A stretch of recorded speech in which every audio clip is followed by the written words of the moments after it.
The Long Road by Wolfland. Chapter 12. Rise. Pokemon Trainer's Handbook, page 36. Pokemon are inherently dangerous creatures. It is imperative that trainers understand the risks of raising and training their chosen partners. Attributes, nature, and even the typing of a Pokemon can determine how difficult a particular Pokemon may be to train. Steven wondered how exactly it came to this. Cowering in the soot-covered bushes as a piercing shriek sounded from the creature that was trying to hunt him down. This wasn't his first run with a hostile Pokemon, but somehow it had turned into the most harrowing one.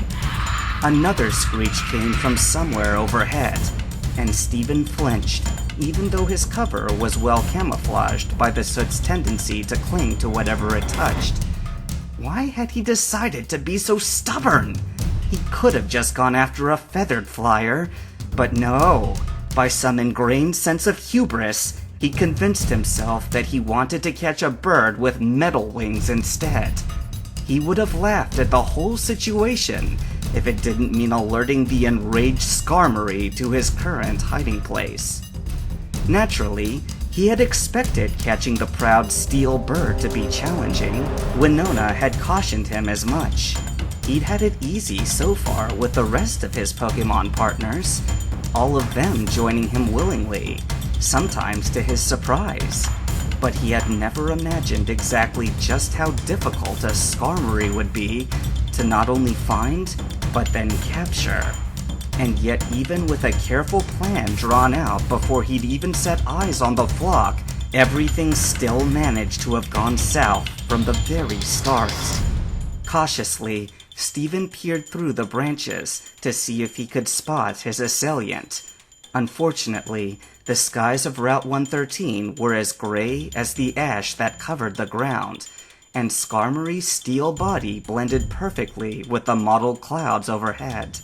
Two red eyes followed his gaze skyward, before sliding back down to meet his own in an expression of equal parts incredulity, skepticism, and thinly veiled satisfaction that in the face of all ignored warnings, Matang was right. Again. Okay, so his plan hadn't actually been meticulous. After trudging through the soot-covered underbrush for the better part of a week, Steven had grown impatient with his inability to even spot a single Skarmory, which was precisely why he'd stumbled upon a gathering of about 20 of the birds. He was so giddy that he burst into the clearing brandishing a Pokeball before Matang could stop him. With a clattering clamor of metallic feathers, the entire flock took to wing the second Steven emerged, squawking and cawing in surprise at the human that suddenly disturbed their resting place. As Steven watched the flock swiftly vacate the clearing, he realized that with Matang still playing catch-up, he had no way to stop the Skarmory from fleeing. It would be too slow to call out another of his partners, so in a desperate bid, he picked the largest cluster of Pokemon he could find and threw his Pokeball into their midst. Red and white vanished in a flurry of silver, but a flash of light told him he had struck one with his hurried throw. The Pokeball tumbled to the ground, shaking furiously, as the rest of the Skarmory began to break through the low-hanging clouds to safety. By then, Matang had arrived at its trainer's side, and joined in warily watching the quaking Pokeball. But Steven wasn't disappointed when it burst open from the inside, damaging the electronics. There was no way a Skarmory would be so easily caught without engaging it in battle first. His tactic was simply a way to stall its escape. Except when the frantic bird materialized from its temporary prison, instead of turning and attacking, it flared its wings and craned its neck towards the clouds before giving a fierce caw, launching itself skyward in a gust of wind and soot.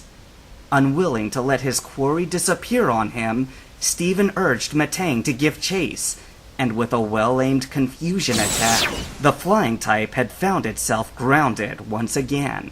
However, it didn't last long, and Skarmory quickly regathered itself, desperation seeping into its cries as it took off again.